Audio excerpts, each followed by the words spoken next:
to the Southeast Iowa Union Newsbreak. I'm your host, Nick Steffens. Today's top story: 2 Washington County officers were investigating a complaint in regards to fireworks, only for the situation to quickly escalate.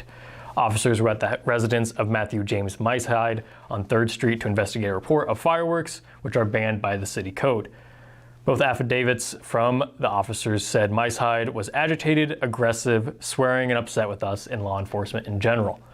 I attempted to explain to Meisheid that we were called to his specific address for a report of fireworks and that we were just there to inform him of the ordinance and ask him to not shoot anymore, end quote. The officers said Meisheid clearly threatened them during the incident. Quote, Meisheid continued to be belligerent with us and then stated, "Careful, I'll show you some fireworks, boom, boom, boom, boom." As he said this, Meisheid pulled a black semi-automatic pistol with holster out of his right waistline and pointed it in the air, simulating shooting the gun off. He was staring me down and appeared to be trying to scare or intimidate myself and the other officer. We immediately felt threatened, feared for our safety and lives, and felt that Meisheid planned to use the gun on us. According to a court document, the 2 officers left in patrol vehicles and sought a warrant for Meisheid's arrest. When their warrant was executed, 5 additional officers responded to assist. Meisheid had more than just a semi-automatic pistol. The search of Meisheid's home revealed he had dozens of firearms and vast amounts of ammunition. The incident took place on July 9th, 2022, before the arrest at 9 a.m. Tuesday and warrant execution an hour later.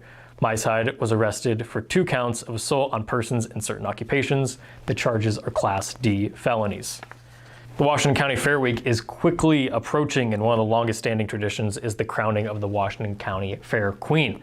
This year's 9 high school girls from around the county are competing for the title of 2022 Washington County Fair Queen.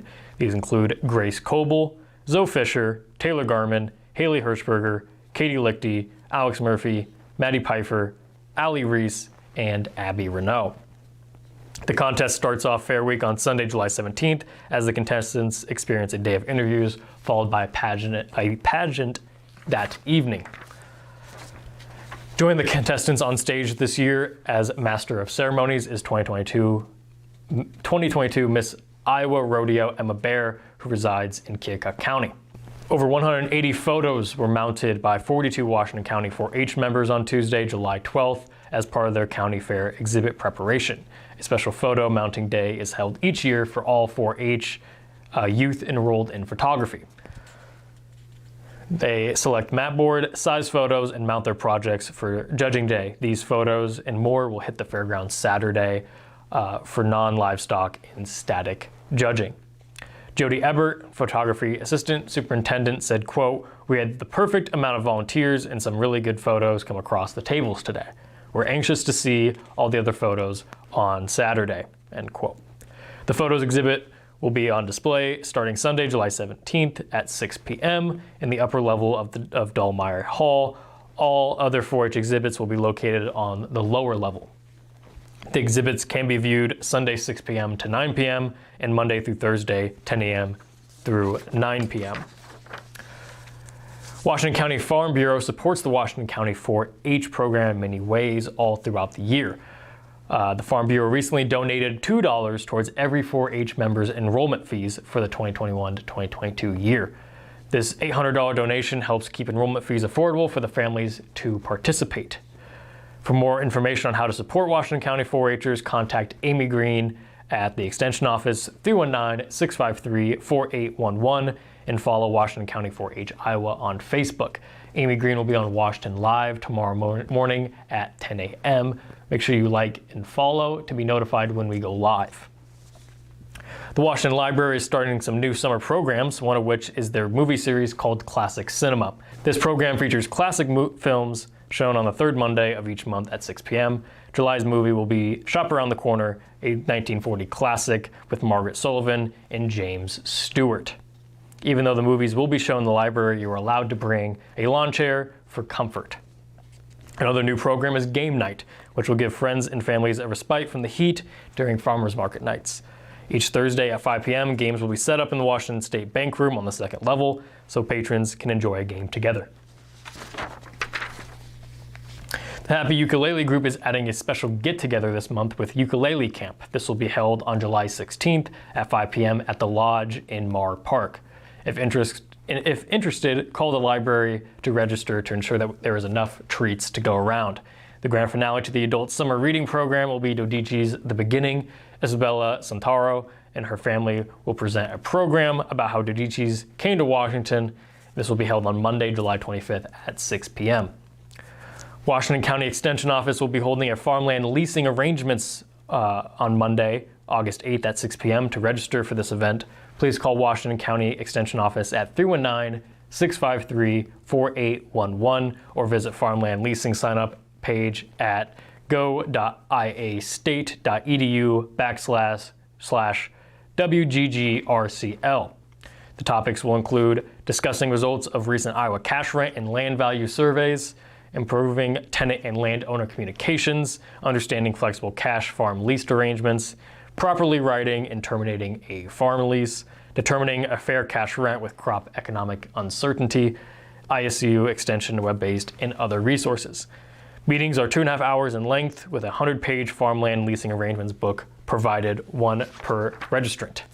Pre-register at least 2 days before the meeting you plan to attend. Registration fees are $25 per individual. Walk-in or late registration may have an additional fee. It is now time for obituaries. Marlene J. Fritz from Washington passed away on Monday, July 11th at the age of 81. She is survived by her sisters Lidville Hunt and Betty Kuntz, as well as many nieces and nephews. Services will be held at 11 a.m. Wednesday, July 20th at Jones and Eden Funeral Home. Ronald K. Moore from Fairfield passed away on Monday, July 11th at the age of 90. He is survived by many nieces and nephews, as well as great nieces and nephews. A celebration of life will be held on Friday at 3 p.m. at the Old First Presbyterian Church. Mary Joanne Jones from Columbus Junction passed away Tuesday, July 12th at the age of 80. She is survived by her 2 sons, Brian and Craig, her daughter Tina, 10 grandchildren, and 18 great-grandchildren. Services will be held at 10:30 a.m. Monday, July 18th at Snyder and Hollenbaugh Funeral and Cremation Services of Columbus Junction. Karen Giesbeek of Sebring, Florida passed away Saturday, July 2nd at the age of 86. She is survived by her stepchildren Tim, Tom, and Phil Giesbeek, her daughter Ruth Hedgall, her mother Dorothy McLean, her sisters Diane Brocken, Martha Henderson, Becky Schwartz, and Judy Mayer, as well as her brothers John McLean and Ron McLean, as well as 18 grandchildren. We're going to take a quick break, and then we'll be back with weather and sports.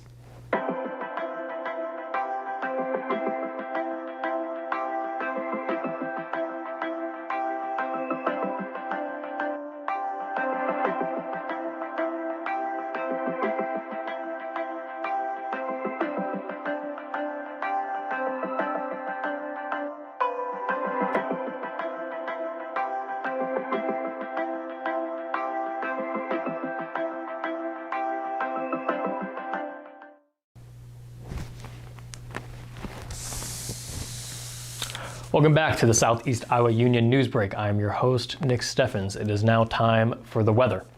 It is currently 85 degrees, but feels like it is 91. The skies are partly cloudy and will remain so the rest of the day. This evening, temperatures will drop into the low 70s. There's a chance of thunderstorms late into the night and into tomorrow morning, with gusty winds and hail a possibility, so do be advised. The high tomorrow will be 89 degrees. As the rain leaves, the temperatures will drop with a low of 68 degrees. Saturday will be hot and humid with temperatures reaching the mid-80s. Rain will make a return early Saturday night and will continue into Sunday. By the nighttime, the rain will give way to clear skies and temperatures will drop down to 67 degrees. Temperatures will quickly shoot back up, however, with the high for Monday being 91 degrees. The sun will make its return next week, but temperatures will remain in the low 90s. All throughout the week, but drop down to the high 60s at night. It is now time for sports. The bracket for the Class 2A state baseball tournament was recently released. The Mid-Prairie Golden Hawks will go up against a familiar foe, Cascade. Mid-Prairie and Cascade played once before this season. Back on June 9th, the Golden Hawks fell 3-0. The two teams face off once per year. Before this June, Mid-Prairie had won the last 2 contests. Mid-Prairie and Cascade are playing the only rematch of the first round. None of the other 3 matchups have happened anytime in the last 4 years. The only other matchup in the last 8 years happened when Kemper Catholic beat Van Meter 5-3 in the state quarterfinals in 2017. The Golden Hawks did not have an easy road to the state tournament. Mid Prairie pulled off a 3-1 upset against West Marshall Tuesday night to punch their ticket to the tournament. Cascade played in Sub-State 5, and the Cougars had a close game of their own, knocking off West Liberty 6-3. Class 2A saw a number of close sub-state finals. The only blowout came from top-seeded Van Meter, which knocked out Pocahontas area 11-1. And the 4-seeded Beckman Catholic, which won 8-1 against Jessup. Number 2 seed Estherville Lincoln Central won its sub-state final 6-1 over Hinton, and number 5 seed Dyke New Hartford won a wild one over Osage 11-10.